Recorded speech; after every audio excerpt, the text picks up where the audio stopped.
Hey everyone, welcome back to Tuckaway Pines. Today is our September garden update video. It is getting to the end of the season. We actually have a really cold snap of weather coming in. Calling for 30, like below 32 at night, so this might be the last update video of the season for the garden season of 2023. Maybe, depending on how October plays out, maybe I'll do a little update video then, but there probably won't be too much to show you guys, because with this cold snap coming, I'm gonna have to kind of harvest everything that I possibly can right now. And that's why I'm doing this update video now, to show you guys everything that's here before I pull it all out and then start putting things to bed. So, but yeah, so let me show you what we got going on.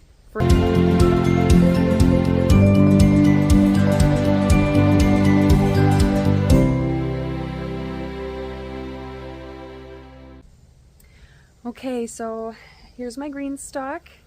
It is still doing really good, but a lot of these herbs, again, won't make it with frost, so a lot of this will get harvested soon.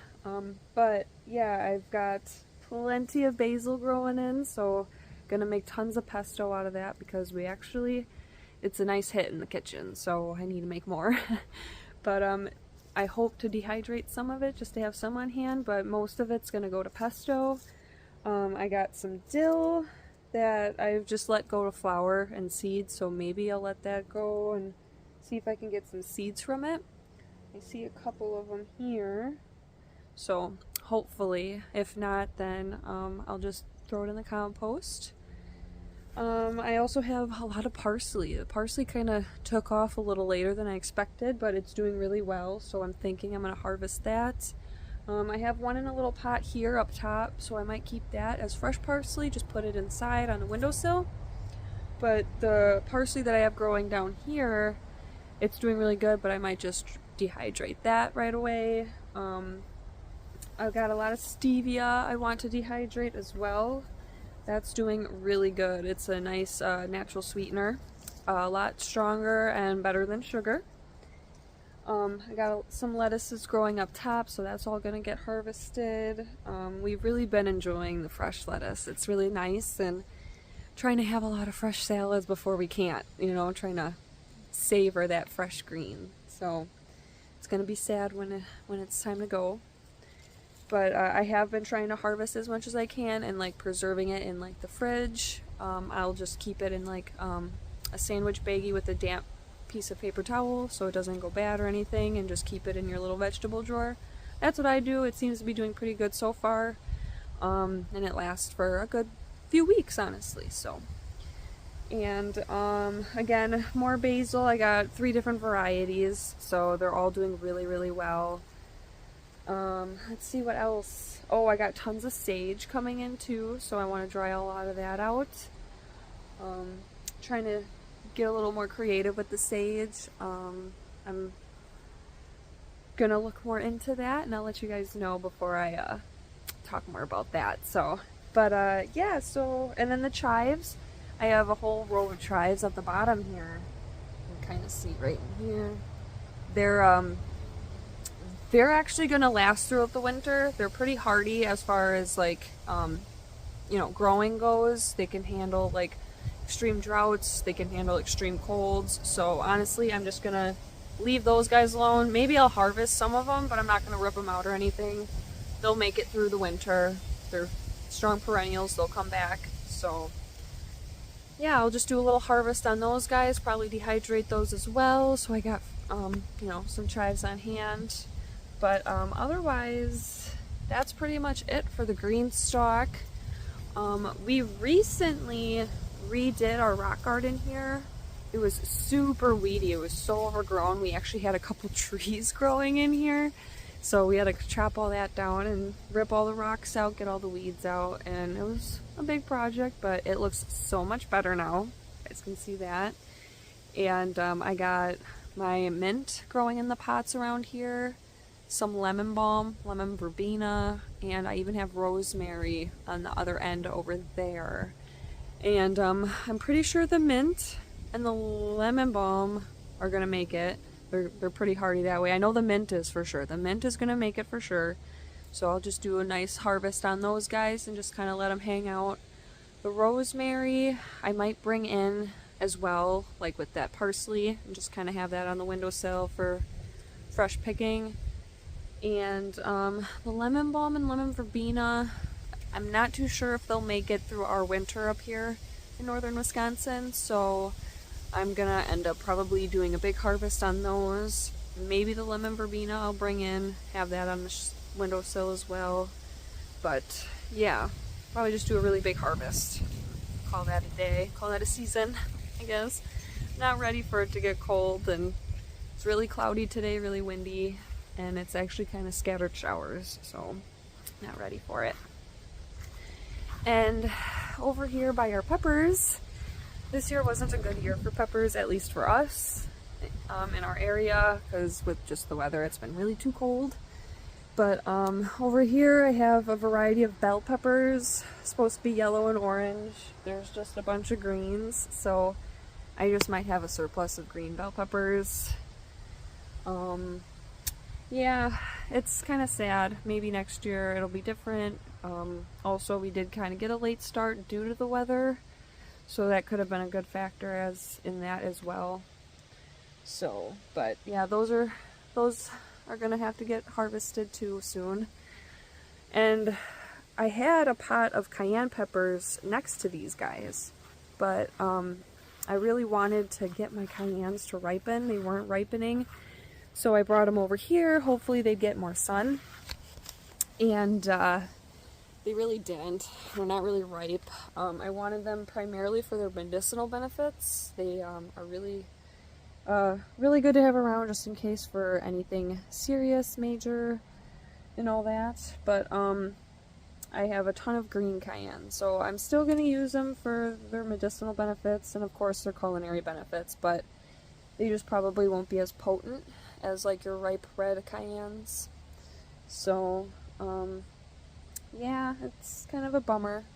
I did hear though, like, a little trick. I don't know if it works or anything, but if you like pull them out, like the whole plant, and hang them upside down in like your garage or something, they might, you know, somewhere kind of warm, they might ripen that way. I might try that with like one of the plants just to see for, you know, funsies. But yeah, I think I'm stuck with a bunch of green cayennes otherwise, so oh well. So there's that. And then over here I have a little pot of carrots. I grew these kind of later. I was doing succession planting with my carrots, and they kind of didn't sprout this time around, which is fine. I've gotten a bunch of carrots this season as well, overall, so I'm not too concerned about it. I have some green bell peppers. I was hoping to let them ripen to red, but we'll just get some more greens. And over here, this pepper plant is a Joe Parker pepper. I've actually harvested a few peppers off this plant, so this one was doing okay. Not too bad. This is the first time I've grown this variety, so I wasn't too sure what to expect anyway. But I can't complain too much about it. It's alright. And then on this side, pretty much mirrors this side, but I do have a golden nugget tomato plant, and you can kind of see it's starting to, you know, fizzle out because it is getting cold, but it was so productive. So productive. It produced so many of these like grape-sized yellow tomatoes, and very delicious. And honestly, I have two of these plants, 2 or 3 of these, one out here and 2 in the actual garden. And I probably only just needed one because of how prolific this particular variety was. It's yeah, I got way more than I needed or anticipated, so it's pretty awesome. But again, this side pretty much mirrors the other side. I have a little carrots growing here. They're doing a little better in this pot than that one, but not that good. I got a couple of these peppers I could harvest, the Joe Pepper peppers. This one's a good sized one. That one can get pulled. And then I have more green bell peppers. I got two peppers on that one that could probably get harvested as well soon. But let's jump into the main crop garden. All right, you guys, so this is just a quick glance at the main crop garden. It's looking still pretty full, pretty good, pretty green. But I'm actually gonna turn the camera around, that way I can show you guys really what's what, and I'm not juggling the camera around or I'm in the way or anything. So I'm gonna turn the camera around and give you guys a rundown. Alrighty, so to start on this side of the gate, you can see I have, these were where my peas were growing. They have fizzled out. I've gotten to the point where I've gotten so much of them, and I just kind of let them grow out, get big, and dry out so I can maybe shell what's left and have full-size peas. So I'm just kind of letting those do their thing. Those will probably be one of the last things I'll pull from here, just to ensure that everything is dried out proper before harvesting. I do have some onions, bulbed onions, growing throughout the garden as well. One's there, one's here. Doing pretty good. Those will also probably be one of the last things I'll pull, because those can withstand like the colder temperatures. And I think it's when the greens die back, it's time to harvest them. So I'll give them a little more time and see what happens. Our corn's doing okay. It's getting to where the silk is starting to die back and brown on some of these, so I'll be able to maybe harvest a few ears here and there. I did plant a fall crop, and I'm hoping, as long as there's no snow, that my cauliflower I have planted right in here does really good and kind of holds off. It's really starting to kind of take off. So hopefully I'll get another wave of those. If not, it's not a big deal. This is all kind of a new learning experience for us up here. We're in a whole new zone, whole new area, growing on a whole new scale.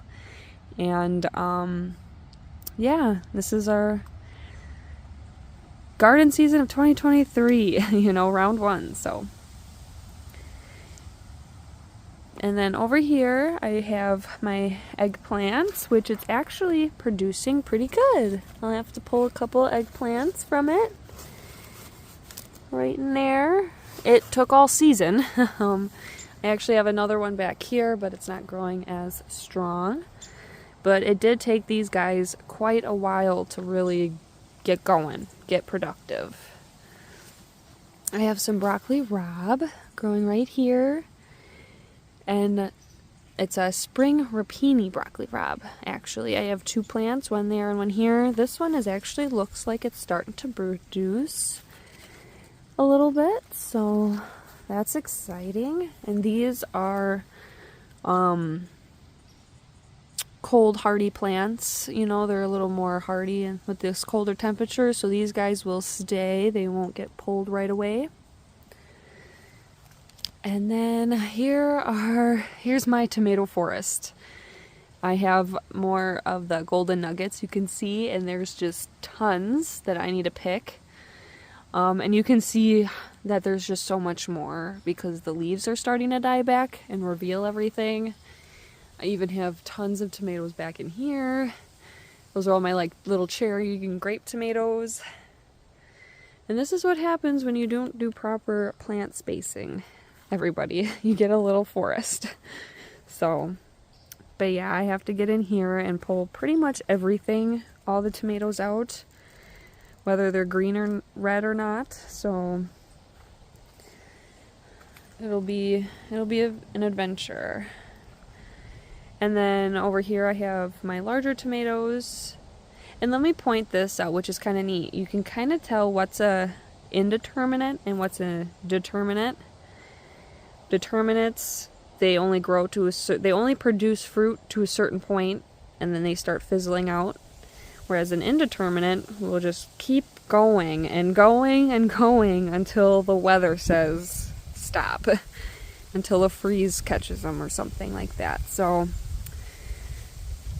yeah, it's important to know what's a determinate and what isn't. And then here are my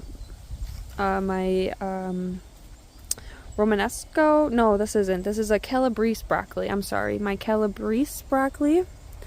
I actually thinned a lot of this out. I pulled out a bunch of broccoli because it was growing pretty thick in here, and I just kind of let it go to flower. I mean, there's some little flowers I could still harvest, which I probably will, but I'll leave the flowers out. The bees seem to like them.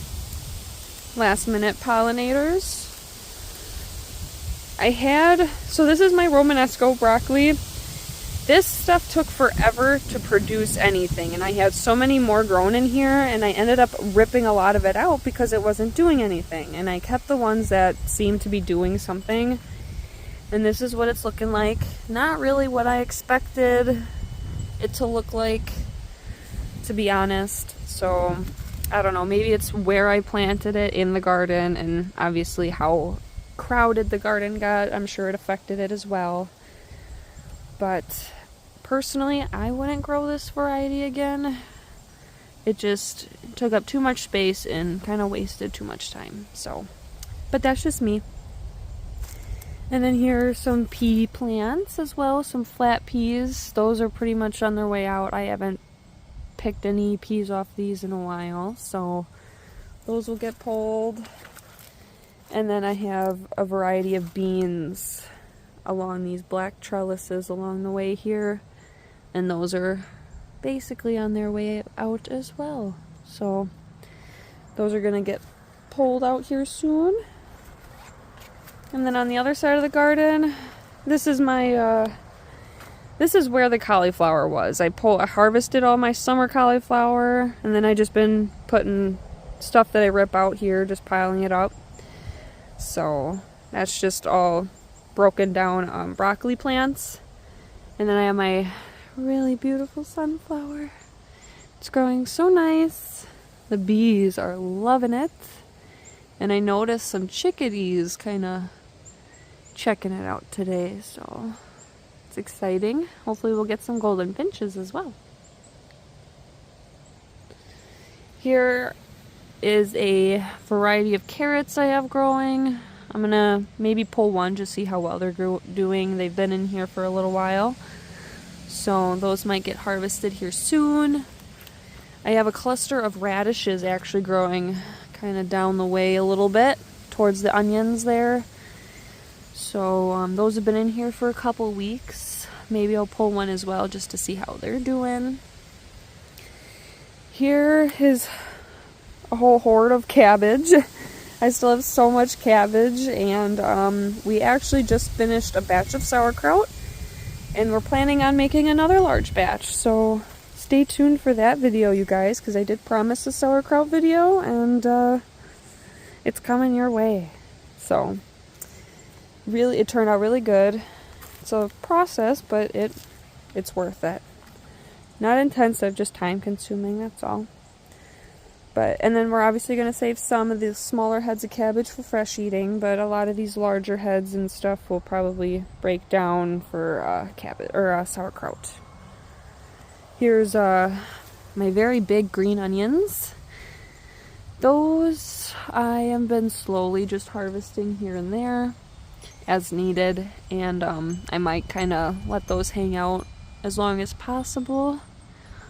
I'll probably pick some tonight, just rip a couple out just to have them in case the other ones don't make it with this cold weather. I'm really not sure how they will fare, so we will see there. I have some random carrots growing throughout here, a couple here, I think there's some over there. So really have to be meticulous about it and not leave anything behind. Here's some more cabbage I have growing as if I need it. But yeah, it's doing okay. It's hanging out there, looks like some bug damage, but if I don't get anything, I'm not gonna cry over it. And then here's some red onions, actually, bulbed onions growing, and they're pretty big, so hopefully I get some nice big bulbs out of those. That'll be nice. First time I've grown bulbed onions before, so we'll see. And then I got kale. I got tons of kale, actually. My My curly kale is just growing outstandingly. I actually have too much that I don't know what to do with. So if anyone wants kale, let me know. But no, seriously, I've been trying to give it away, and like no one seems to want it, or they're growing their own, so they don't need it either. But it's alright, it's actually really good, and this is also another cold hardy plant, so I'll be able to like kind of leave this in the garden for as long as I possibly can. As long as the snow stays away, it should be okay. Although I should maybe harvest some of it along the side, because I have celery right here, and it is kind of taking over. So, but the celery, it's doing okay. Got some good like stalks coming in nicely. So, I don't know, maybe I'll harvest some of that and just see what happens there. I have some rutabagas coming in, little late bloomers, but they're there. I don't know if I'll get any, but it looks like there's only like one there and then one there, so maybe I'll get two. And then here I have my romaine lettuces coming in. I have some salad mixed lettuce coming in, nice row there. My romaine here. And I got some spinach sprouting in the back there too, so that'll be nice to have. Oh, and actually, what do you know? I got some baby bok choys coming in. There's one there. This one's starting to flower, but it's okay. Here's another bulbed onion. And then I have some more dried out peas in the corner there. That's what's looking dead right there, those peas. I'll have to pick those and see what I can shell. And then here's another big sunflower. Produced so nicely. The bees are loving it, especially with the sun out right now. Alrighty, you guys, last but not least are my potato plants. Over the beginning of the season, I went and bought potato grow bags because I thought they would be a lot easier to grow potatoes in versus in the ground, especially when it came to harvesting them, and also for space. I didn't want to have to take up too much space in the garden for just a couple potatoes. I thought maybe I'd get more in a container like this. So, but the potato bags that I did buy, it was a 6-pack, and I had way too many seed potatoes, so I needed to grow some in other containers. And I had some 5-gallon buckets that had cracks or holes in the bottom of them, and I even used a couple of metal pots as well that had drainage holes at the bottom.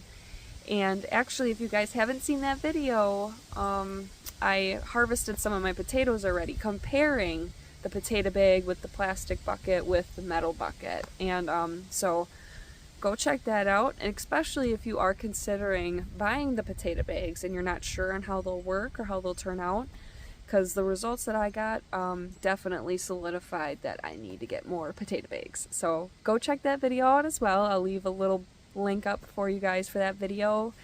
And if you guys are interested in the bags, I'll leave a link for the bags in the description as well. But anyway, that's what I have to harvest next, is a few more of my potato bags. I have some potatoes in a couple plastic buckets, and I even have one more metal bucket full of potatoes that I need to harvest as well. And then this guy is my Jerusalem artichoke.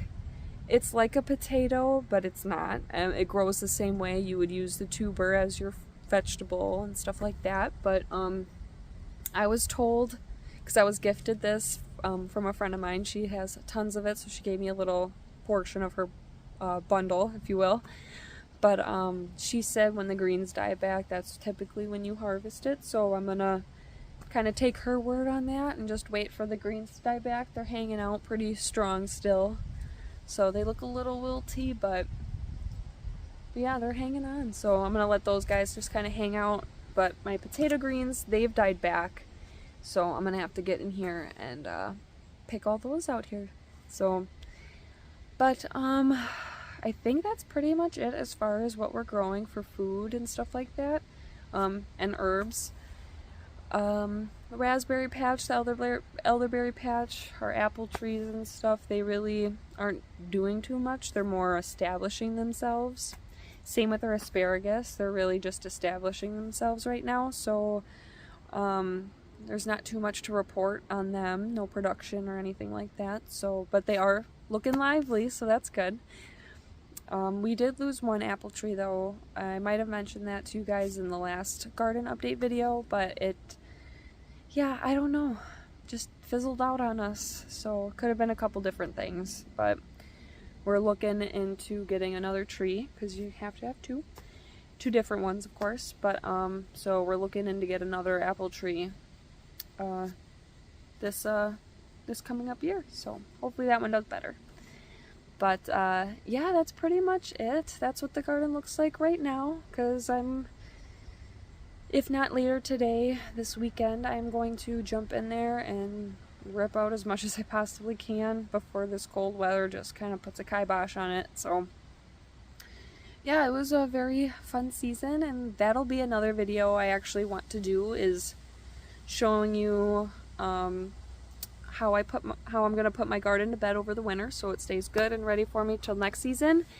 And since this is our first garden season here, growing at such a large scale, and growing a bunch of new different types of vegetables and plants that I've personally never grown before, so I really want to have a nice video and sit down and discuss what we expected, what we thought was going to happen, what actually happened, and then the things that we learned and the things that we're going to change for next season. So kind of better ourselves and better what we produce, and probably what we're going to try growing again and try not growing. So there's going to be a lot of different topics to talk about there. So if you guys are interested, keep your eyes open on that video. And if you guys are planning on maybe following suit or starting to grow a new garden or moving somewhere new and not really sure what to expect, hopefully, you know, you can kind of learn from us a little bit. I mean, we're not professionals by any means, but we're doing the thing, and this is what we're learning while we do it. So, but alrighty, I hope you guys enjoyed this video, enjoyed me rambling about everything. If so, please like, and don't forget to leave me a comment. Let me know where you guys are in your growing season. Are you guys starting to put everything to bed now, or you have some time left? I'm curious, because just with the way the weather's been, it's been fluctuating kind of crazy. So, but yeah, let me know where you guys are at, and don't forget to subscribe so you don't miss out on any of the upcoming last minute garden videos of the season. Alright, you guys, thanks for watching. Bye.